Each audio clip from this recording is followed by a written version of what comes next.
How do you do, everyone? Welcome to another fine episode of Obscurations. I'm Dana, that's Taylor, and down below me, or wherever you're watching me from, is Christian Forrest. He is a indie author from my hometown of LaSalle, Ontario. He's written some books, one that I have here called The Infested, one that Taylor has, which the title is so long, and she'll have to read that. Yeah, Oh, here we go. We All Fall Before the Harvest. I was just about to And say now that I've done that. I believe you have other books out there too. So, hello, Christian. Welcome to the show. Thanks for having me. I'm excited to be here. We're excited. It's always nice to have a hometown connection. Yes. Um, so on your one social media, you and I are in the same splatterpunk group, and you Ah. know one of our besties, Veronica. Yeah, I don't think I know Veronica in person though. I think we're just social media friends. That's fine. It's weird to hear that differentiation when you're like, well, we're not like in real life friends, we're social Yeah. media friends where we're like, we have a very niche market that we talk about where you're like, we talk about murder and mayhem and hauntings and all these kind of things. So the first thing we're gonna do is we're gonna talk about your books because Okay. I've read um, Harvest. I read it in like maybe 35 minutes because I'm a fast reader. Yeah, Taylor you is are. not. Uh-uh. I thoroughly enjoyed the book. I think Taylor, you'll like it. It's So such far, a I just like the first two chapters. small but mighty is how I Mm. like to like to say it is. It's a small but mighty book. It packs a large punch in 94 pages. Well, Well, I that's nice think to hear. when it's something like when it's a shorter book like this, for anyone wondering, like that's literally the thickness of it. And obviously, like I said, I've only read the first two chapters, but when you get the one part, and I don't know what page it's on now, but where you're describing the sounds that what is it? Owen is hearing up above him when they're trying to do their job, and he can hear sounds just the way that you describe it. It's a short description, but it gets it eerily across perfectly. I think that delineates how the book is entirely, just because it's like Dana said, it's small but mighty when it comes to you're not using a whole bunch of extra words. Like at the same time of reading this, I'm reading Lord of the Rings, where you have a litany of extra vocabulary tossed in to be like, oh yeah, so the tree's bark was 52 shades of brown with some moss thrown in and all this. Or you're just like, I'm having all of the detail. Whereas you cut it down to the bare bones where you're like, okay, this is what it is, but you're not over defining it, but you're not under defining it either. Like you still get sucked into the story right off the bat where you can see everything, you can feel it, you can smell it, you can see how the smoke is snaking out of the father's mouth when he's talking to his son. Like you can vividly see it even in the small amounts of writing. Thanks. Yeah, thanks. I mean, it's what I go for. It's I think it comes from that I actually went to school for animation, so I kind of have like a very visual sense of like storytelling. Mm. So when I am writing, I really want to paint the picture, but then also I feel like I don't want to be like pretentious and kind of like, Yes. like look at me, I know words. So it's like those two things war against each other, and Hmm. trying to find the best way to describe a scene in a way like you were saying, like I do want people to kind of as they're reading something kind of get a smell in their nose or a taste in their Hmm. mouth through the description, but without beating you over the head with it. Yeah. Yes. For me, I like to when I read, I like to be able to see what I'm reading. Yes. I have a very vivid active imagination, and that's Hmm. probably the artist in me. I can visualize no problem. So like reading a Stephen King book, man, I see those characters, I see their actions, I see what they're doing as I'm reading that page. I can smell the flowers, I can smell the coffee brewing. Hmm. So it was for me, I was like, yeah, when you're like Tay, you're talking about the smoke coming out of the dad's mouth, I smelt that cigarette smoke. Oh yeah. Like I easily saw it doing that, like when you see the people, obviously when you see it in movies where they just have it like crawl out and it just kind of snakes up their face. I'm like, I vividly saw that in my mind's eye and had like you could just feel that intense atmosphere that was being created in that scene. And it's not from an overabundance of trying to describe it. It's from using the right words in the right places Yep. that make it so perfectly visual for me. Where it's like, okay, yep, I can see it, I can smell it, I can taste it. I'm like, yep, yep, I'm right there with it. I can see this happening. Like, oh, Oh, that's great. That's good to hear because I mean, it is my goal. It's always my goal. I mean, and I feel like that's probably every writer's goal, but it's nice to hear when you succeed at it. mm-hmm. So Well, like I was said, that not your all of first book? them. Sorry, Tay, go ahead. Oh, I was just gonna say, not all the authors are always good at that stuff. So knowing it's nice to kind of hear when you're like, oh, whew, okay, I did good with Yeah. it. Well, I mean, I think you have this as a writer. We always have this like, I mean, I do anyways. Like I know Imposter syndrome. imposter syndrome where I'm like, I write a thing and it goes out and I go like, oh my God, like, but just waiting until everyone discovers this bullshit. You know what I mean? And it's like, and then people go, hey, it was really good. And I'm like, really?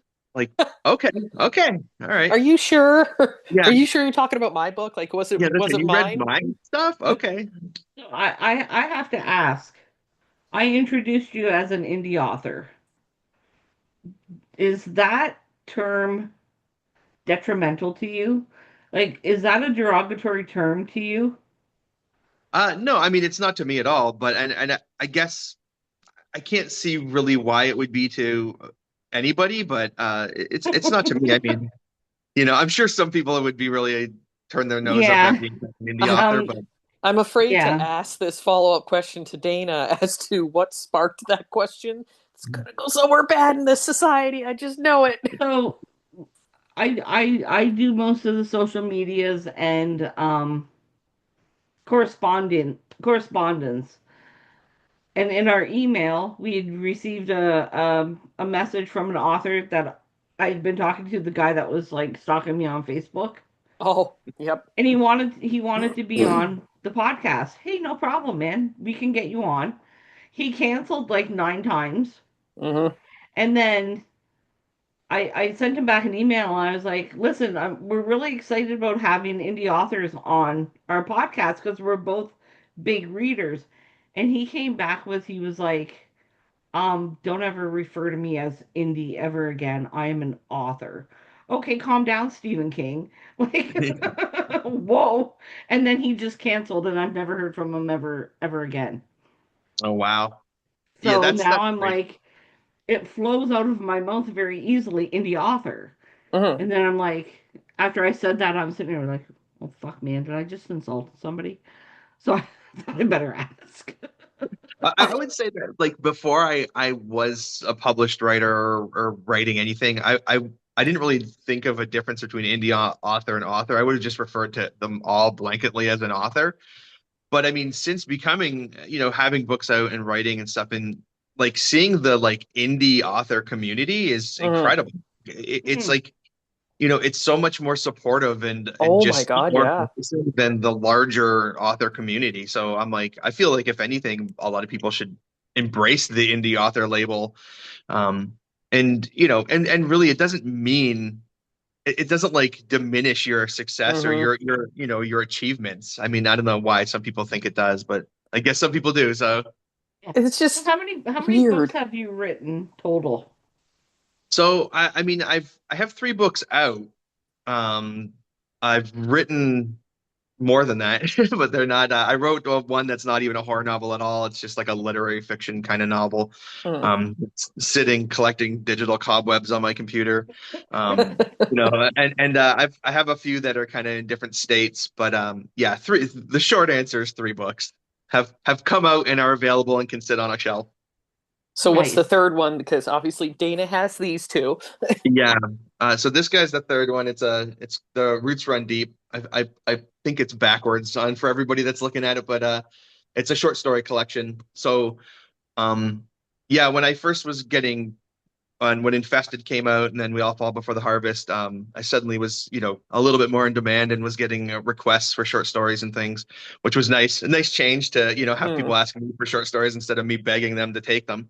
Um, so all of a sudden last year, maybe it was the end of the year before, I don't even know.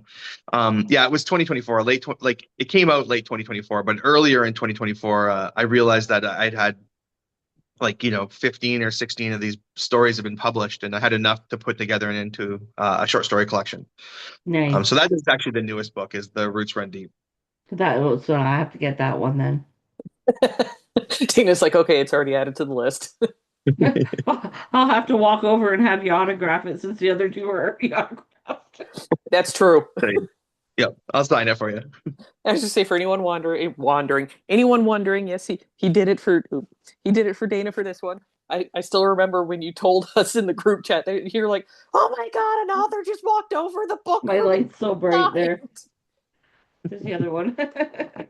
Like nothing, honestly, nothing's cooler than that to be able to be like, I know him, and I got the book from him directly, and he signed it.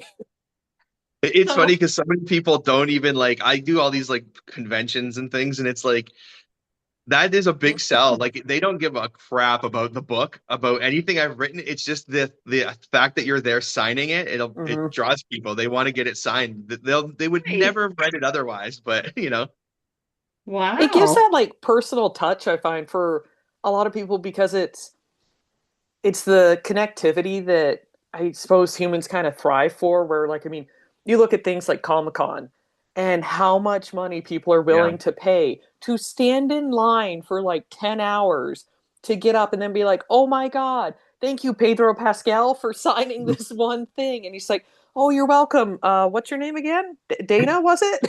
yeah, but yeah, it's that kind of like a fan kind of culture is crazy. I Yes. mean, it's nice because it's they're part of the community and they really prop it up. But yeah, it can get insane. I took my kid to Fan Expo actually in Toronto a couple years ago, and I will never go back because there was so many people and everything had Hmm. a lineup. There was a lineup. I'm not even joking to leave. Like at one point, I said, "What's this line?" And there was about 50 people in it, and they said, "That's to go. That's for the exit." And I was like, "Oh my God, where am I? What is this?" Yeah, the moment where you see that and you're like, Crazy. nope, no, I Yeah, don't want to be in a place when there's a line to leave. I'm to not leave. going. Yeah, that's exactly. that's not a place for me. So you're going to be at the LaSalle Center up on Front Road. When is that date again? Um, Good question. I want to say it's July 11th and 12th. Oh, It's the our fan expo, that one. Yeah, it's called like Something, yeah, something like that. Windsor Fan Con or something like that. Yeah. You'd think I'd Yeah, I remember. missed out on it last year, and so this year I'm gonna give it a shot. I'm actually gonna be there sharing a table with a friend of mine. He was a science fiction writer. His name's Ben Van Dongen. He's got a series of novellas that are all kind of like sci-fi. They're all the same universe, different stories though. Oh, nice. LaSalle really needs to advertise stuff like that more, Yes, and in yes, it my is opinion, July. because I didn't know about it until Taylor and I were talking about potential guests coming into the new year, and I'm like, that author guy that lives here in LaSalle. Ooh, I should find him again on Facebook.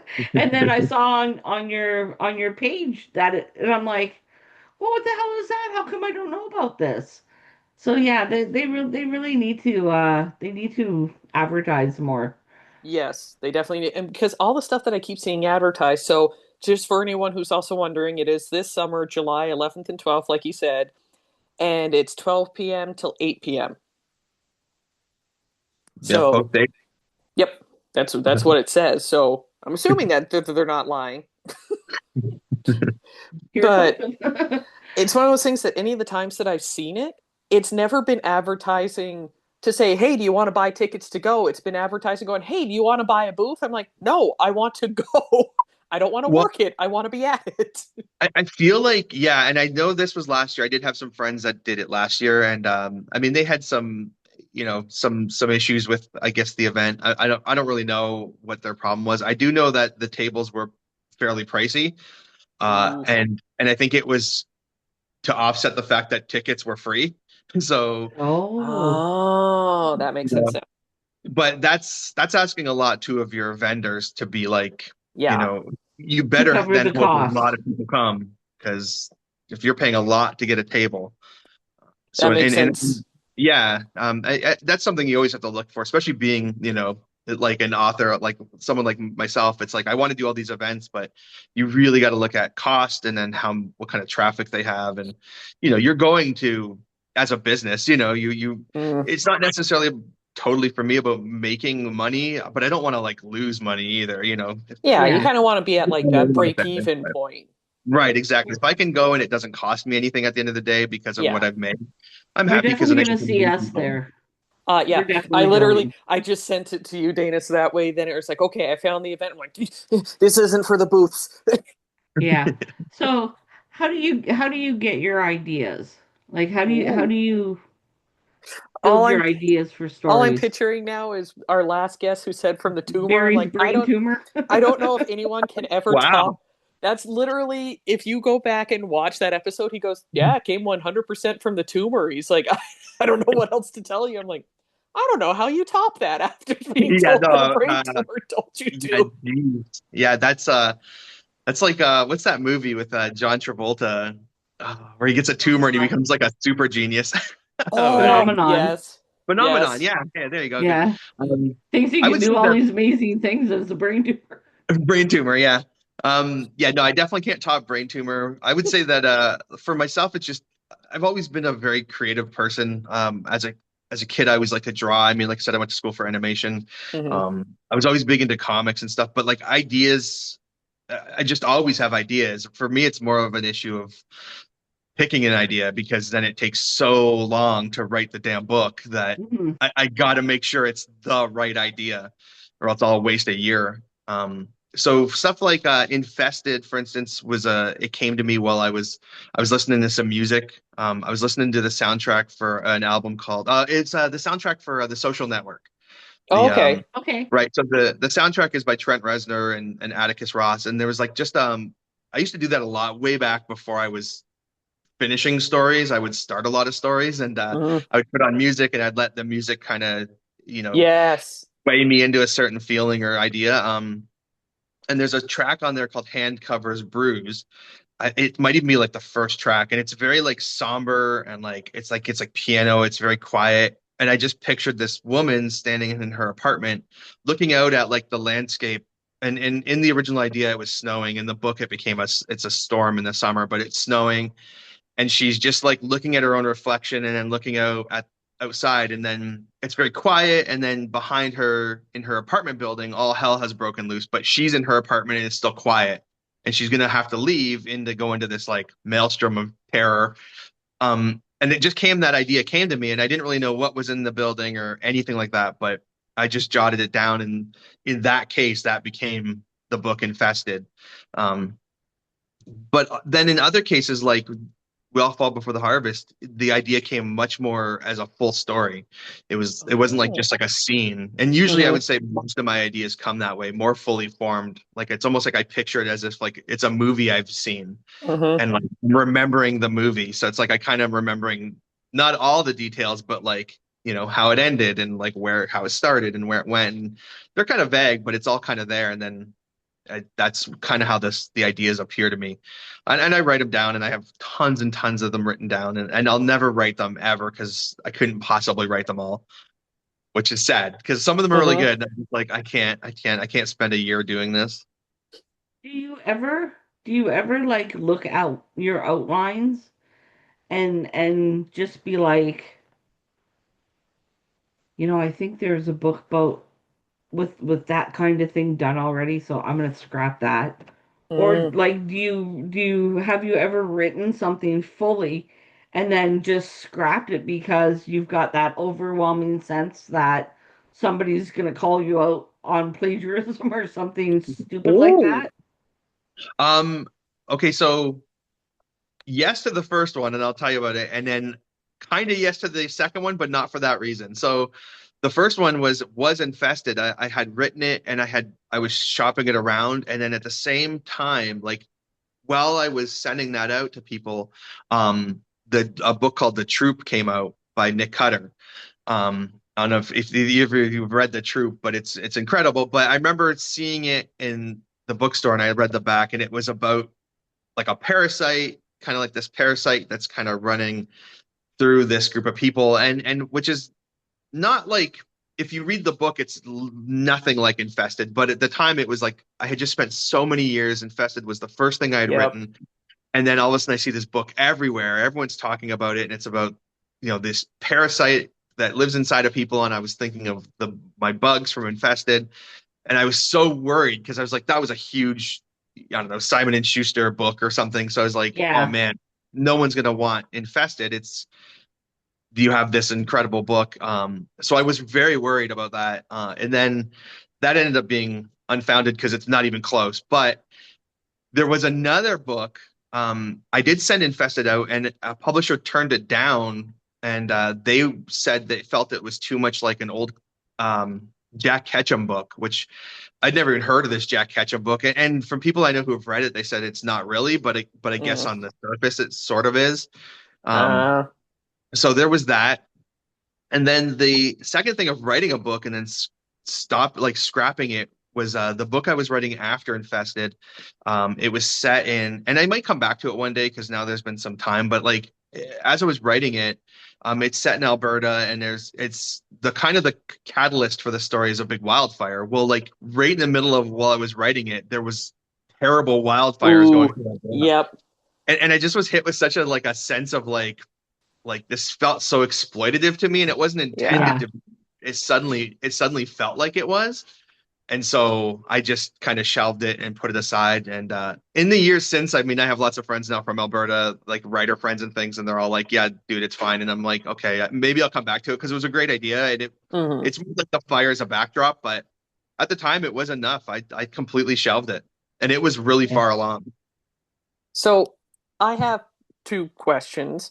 One, it's already slipping out of my freaking mind as I'm trying to think of the damn question.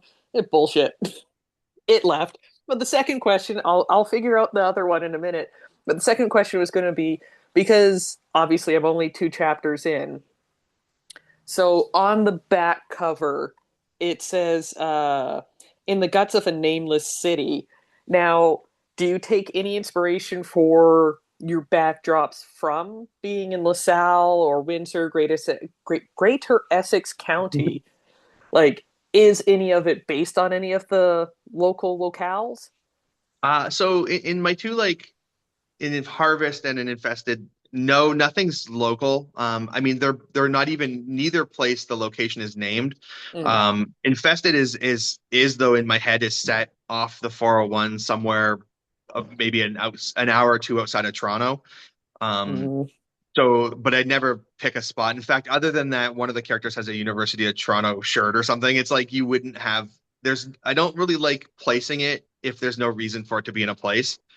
Right. If that makes any kind of sense. So even it does. Harvest, oh yeah, so even Harvest, it's like I didn't want it to be Toronto or like I knew it needed to be a big city, but I didn't want it to be like Toronto or New York or even like Detroit. I was more like Mm, amalgamation of big cities. It just kind of needed like like a wharf and like sort of like or like a harbor and like all these like, sort of things. And I just sort of that's why I never say where Harvest takes place. It's always just a big kind of imposing city.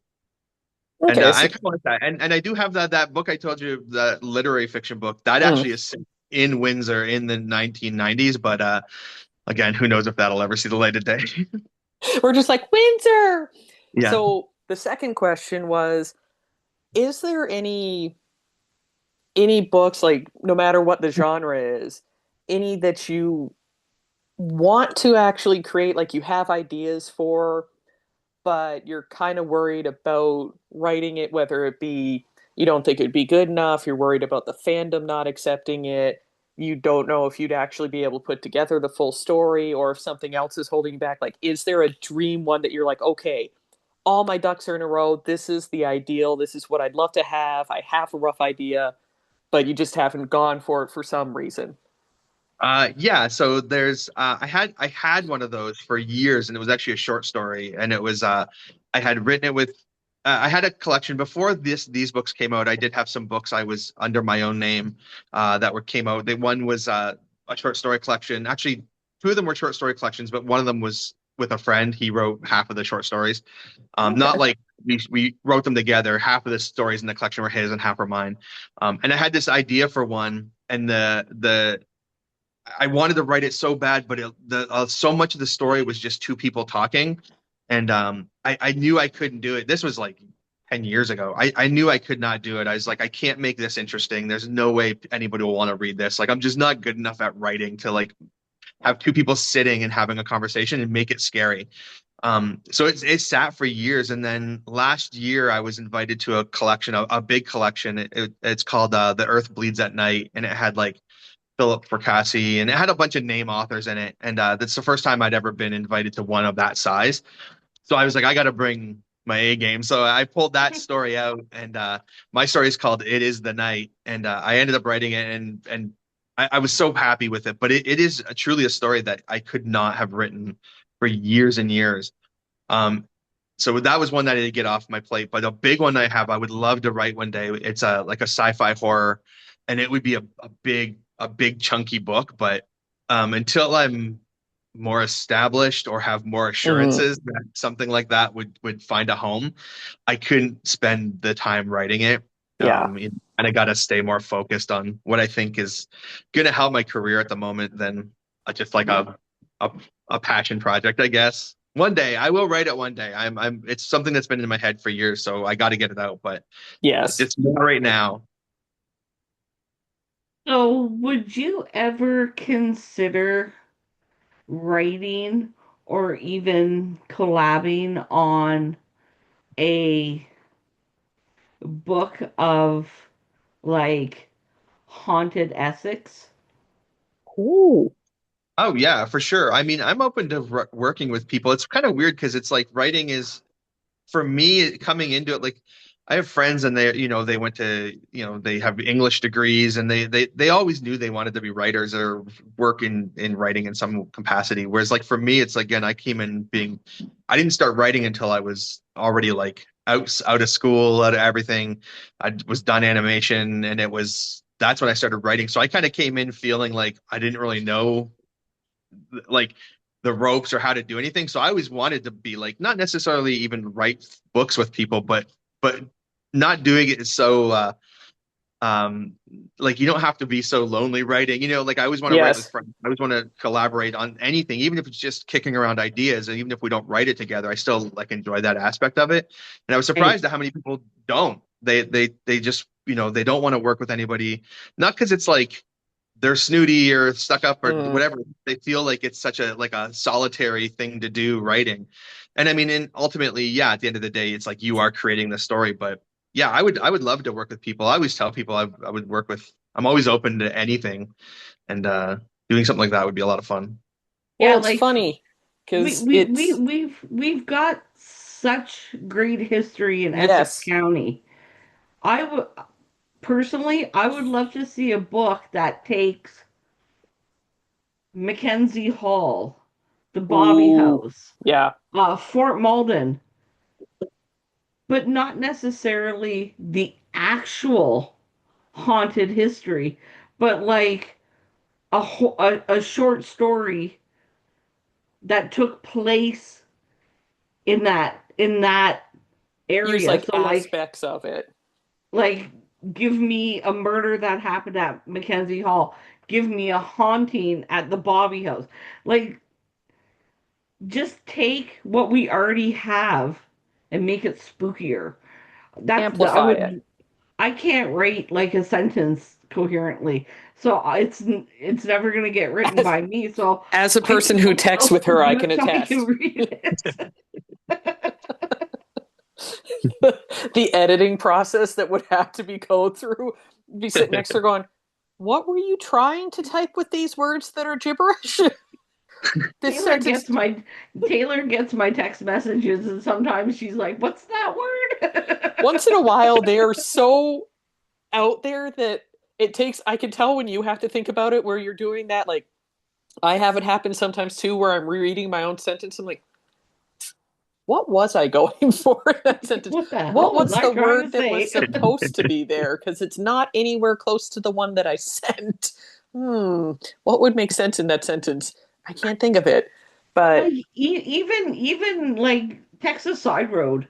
There's mhm. so many stories that could be written about Texas Side Road. Oh God, Not yeah. not the folklore of it, because like anybody that lives in Essex County knows what the folklore of Texas Side Road is. But like make up something more gruesome for Texas Side Road. Write a short story about it. You know what I mean? Yeah, it would be good like you like fictional things but set in actual local Hmm. historical Places, places. yeah. Well, I think everyone kind of hungers for that when, even though it's something that's like dark and twisted, you kind of hunger for that fact of being able to go like, yeah, yeah, that's set in my home area. I can take you there. I can take you there, and it's creepy. Not creepy like in the book, but it's still creepy. You aren't Yeah, going to oh want to be yeah. left alone. You love when you're reading a book and you come across a place that's, 100%. local or anything. It's great. Like even in the there's one video game out there, and it's funny because you hear like nothing about it anymore, but it was called, or is called, Detroit Become Human. And I I play. shit, the moment that it shows Windsor, I started Yeah. clapping. I went, "Oh my God, they're showing us on a video game!" And then when they came across our border crossing, I'm like, "That's all." It's Yeah. like there's nothing else to that game that's us, but you're like, "Windsor's in this. Suck it. We're real." Yeah, yeah. I know. It's like all those big cities take it for granted that they're in every freaking book or movie, and Right? we get a brief mention, and we all get excited. And we're We're like, flying flags. we exist. We're real. Now, back to your point about the collaborative writing, but not necessarily collaborative in the sense of like when a lot of people hear that, they think, okay, you're both sharing it, you're both writing different parts of the story, you're making it together. But you're one of the only people outside of like my one of my best friends and I both enjoy writing. I'm at the stage of I have 5 million of them. Next to none are done. The ideas all live up there rent free, going, hey, like, stop it. Whereas she's gotten some of her stuff put together and published, and it's funny because I hadn't really realized until you brought it up that outside of her and I, and now you, I haven't really heard of any other authors that ever go, hey, I have this idea. Here's what I have so far. What do you think of it? Does it make sense? How does it work? How does it sound to you? Because it's what her and I do it constantly. Like I have pictures on my phone today that I have to go through and read because she sent me a message last night going, I was just thinking about you and being mad at the fact that you don't live next door so that I could walk over with my notebook and go, I have ideas. Please read this. I'm like, oh, okay. What are the new ideas? Send me screenshots so that I can start reading through. And it's weird to think of the fact that it's like you said, writing is such a solo act, and yet at the same time, I can't picture not sharing my work or vice versa with her and I going back and forth, going, okay, I had this idea.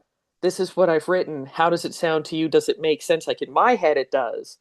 But what do you think about this blurb? Like even for some of the stuff that I've written for our D&D, I've sent the short stories over to her, and she's like, okay, this one section, like this one line right here, takes you out of it. She's like, it doesn't fit here. She's like, I love the sentence, it's good, but it needs to go somewhere else. I'm like, okay. So it's not just me, it's you, like, okay, here, move it there. She sent me things where I'm like, okay, this and this are continuity issues, and then this kind of is sticks out as being odd. But then it just seems like it feels so natural to have that sharing ability between friends where you're like, okay, here, I want my friends to do great at whatever they're doing. Dana with art or her cross stitching, her my friend Sonia with her writing, like all that kind of stuff. I'm like, I love getting to be a part of that kind of thing. Being like, yeah, you're doing great with this. Have you thought about doing these kind of things to add to it? So it's weird to think now that I'm like, yeah, you know what? You make a very good point that most authors are like, no, no, no, this is mine. Don't look. Well, I think I think at the that is a part of it is I think there's this idea of that, you've come up with these stories or these scenarios and when you're with other writers, you kind of have that instinct to be hesitant to share some ideas because they're like gold, right? Like you don't Hmm. if it's some sort of brilliant idea, you don't want to tell everybody. But then again, if they're your friends, if you're worried they're going to steal your idea, then maybe Yep. just you shouldn't be your friends. Um, but Agreed. but but I've always done that. I mean, I meet with friends 2, 3 times a week and have for years, and it's all the way back to when we were coming up with ideas and like at that stage of having a lot of stuff where you start writing but don't finish it yet. You don't get over that hill, but even then, it was sitting together and talking about, I would, especially in our group, it was a little different because like I was the only one writing horror, and then there was somebody who was writing sci-fi, and somebody was writing kind of like fantasy. So there was like different genres. Hmm. But even still, it's like, bouncing ideas. Like I think I'm infested. I with my friends meeting them, and after I had that initial kind of idea, sitting there and going like, okay, well now where could this happen? And the amount of different versions of that book that existed before I wrote it, just through conversations with my friends, Hmm. um, it went through all these different permutations, and it's like, so it's almost like it was written multiple times because I had all these people and they were able to listen to me and talk to me and have bounce these ideas off of, and all of a sudden it was like you could start to hone in. It's invaluable. Hmm. Even today, I write short stories or anything I write. I have about 4 or 5 friends. They will absolutely get it. As soon as I finish it, they get it and they will give me their thoughts. And like, I trust them. I don't, I know they want me to have the best stories possible. So if they send something back and go like this paragraph doesn't work, even Hmm. if I think it's really well written, like I go, okay, you're probably right. Like I'll at the Hmm. very least take a serious look at it because I trust your opinion and I know you're not just doing it out of Out of whatever. spite. Yeah. Yeah. Yeah. So yeah, totally recommend all writers out there aspiring or even established. I'm like, definitely have friends that you send your work to. Yeah, at least have one good friend that you can be like, okay, you know what?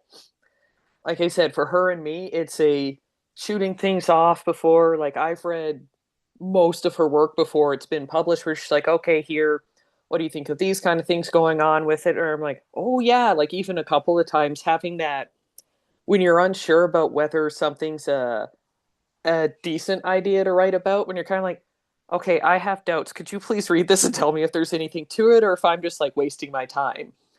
And looking at it being like, yeah, this is a fantastic story. Like you said earlier, the imposter syndrome that you have when you write anything makes you self-doubt everything that you're doing, where you're like, I don't think this is any good. Could someone else please say that it's also no good or tell me that I'm wrong, please? Yeah, I think, and honestly, the imposter syndrome, unfortunately, Hmm. I would say like I'm starting to get to a point where I don't feel it anymore. I think it really came for me when seeing reviews and things for my book from people that I don't know, that don't even Yes. live in this country. They have no reason to, blow smoke up my ass. If they didn't like the book, they will say they didn't like the book, and they say they like the book, and I'm like, okay, so that kind of gives you the confidence to Hmm. kind of accept that maybe you know what you're doing and maybe you kind of got a handle on this, but it doesn't really go away fully, I'm sure. I mean, I have some friends that are really very successful authors, and they don't advertise these things, but like yeah, like they have the same feelings, and they Hmm. you know and I'm like, really? Like anything you write's going to get published. It's going to make money. It's going to be a big deal. And it's like, nope, they still have those same insecurities. And it kind of like, I'm like a bad friend because I'm kind of like, oh, good. Like that makes me feel better. But it does though when you're like, oh, you're that successful, where you're like, you look at it and you're going, oh, I don't feel like I'm successful, and then you look at them and you're like, okay, I can identify that you're successful, and you still feel like this. Oh, thank God it's not me. I mean, oh, I'm happy for you, but oh, I'm not alone. It's yeah, not that's it. me. It's Yeah, all of exactly. us. Yeah, yeah. It's like I was like, oh, this feeling just comes with the territory, I guess. Yep. So, have you ever been double crossed by a so-called friend? Ooh. Let me think. I wouldn't say, I mean, sure, I've been writing and have kind of been in the, on the scene a little bit for quite a while now, for 10 years. I mean, my newer stuff is all from 2022 where my like pen name started taking off, but I mean, I've been writing before under my own name for years. And I mean, I wouldn't say I mean, it's strong to say double crossed, and it would also be strong word to call them my friends. Like it would be like more that I have been in situations where I've had agreements or kind of like things were supposed to happen with people that were acquaintances or Mm. and then I've been ghosted or suddenly something else happens and it's there was I wasn't privy to that information Yeah. before. So No. have you ever had like a book idea where you've told somebody and then like you've kind of shelved it because you didn't get like positive feedback on it, and then so like a year later, one of the people that you told comes out with publishes a book that was basically your idea. Again, like in that case, short answer is no, that I know of. But I did for a bit. I had sent Infested to a publisher, and it was the owners I knew I'd become friends with. They were out of Toronto, and they turned the book down. And they were the ones that had said it was too much like a Jack Ketchum book. Mm. Um, so I was like, okay, whatever. Well, then shortly, like maybe about a year later, well, so then they had all kinds of trouble. They actually, as they existed, they went out of business, but then a new Oh. sold the publisher to somebody else, so it came back up. They basically sell, but it never took off, and ultimately it never took off. But they tried to resalvage it, and like some of the books they already had lined up were still going to come out through this new version of this publisher. And I remember reading one of the synopses of one of these books, and this was about a year later, and going like, "Ooh, that sounds a lot like Infested." And so like and at that point, Infested wasn't published by anybody; it was still floating around out there. And I mean, so I probably was reading more into it. I'm sure there Mm. was some sort of like stealing of ideas, but at the time, I was like, "This feels very similar," and I know that they had it in their possession for quite a while. And then I thought the person whose book was coming out was also a friend of theirs, of these people that own this publisher. So I mean, totally, I'm going to say 99.9% chance all in my head, but I did feel it at the time where I was like, hold on a minute, and Yeah, nothing ever realized anyways. The book never that book never came out. That publisher never got off Mm. the ground. New version of that publisher never got off the ground. So doesn't matter. Ancient history, but that's probably the closest I've ever come to something like that. right. Now, I see on the back of the book, I don't know if it says it on the back of the other one too. It says Timber Goes Press. So I'm assuming not your own publishing Erie or River, okay, so Yeah. Erie there's River Publishing for So yeah. invested. So these two books, Infested and Roots Run Deep, are through Erie River Publishing. They're actually out of Ontario, which is great. I have a quick funny story about Erie River. I had sent Infested to another publisher. I'd sent it to Erie River and I sent it to another publisher. Erie River had never got back to me. This other publisher did, and they were not ideal for me, I will say, but they accepted it. So I signed a contract and I was in. Well, oh, okay. about a month later, I get an email from Erie River being like, "Shoot, sorry, we just are getting around to this one. We love it." And I was like, I had already sent them an email saying you can take it out of consideration. It's been picked up. Well, they missed that second email, so they still read it. They loved it, and I wanted to be with Erie River so bad. So I got in touch with them, and I was like, "Oh, it's gone already, unfortunately." But like maybe something else, and they were kind of like, "Okay, sure, whatever." Like send us a message when you have something else. Maybe we'll look at it. So then I was like, "Oh, I saw it slipping away," and I was like, "If I can get the rights back, will you guys take it?" And they were like, "If you can get written proof that you have the rights to this book." So then I had to contact the other publisher and say like, "Hey, sorry, this isn't going to work out. You guys haven't put any work into this yet. can we just call this a day? And they were awesome, honestly, because they could have been awful about it, but they Oh were like, yeah, yeah. Yeah. if you don't want to be part of this, that's cool. Like they just sent me a thing saying rights are reverted, and so I kind of like it would have been a completely different book, and that publisher, I mean, they're still around, but I mean, they didn't fit my idea of what I kind of wanted for Infested. And then the other one, this is actually the new cover for this book because, oh, sorry, Oh. my cat's sabotaging my camera. This is so yeah, Timber Ghost Press did publish it originally, and they were fantastic, Okay. super great to work with. And then just the rights expired on it, and so it went out of print for about a year, and then the new publisher, they're called Broken Brain Books.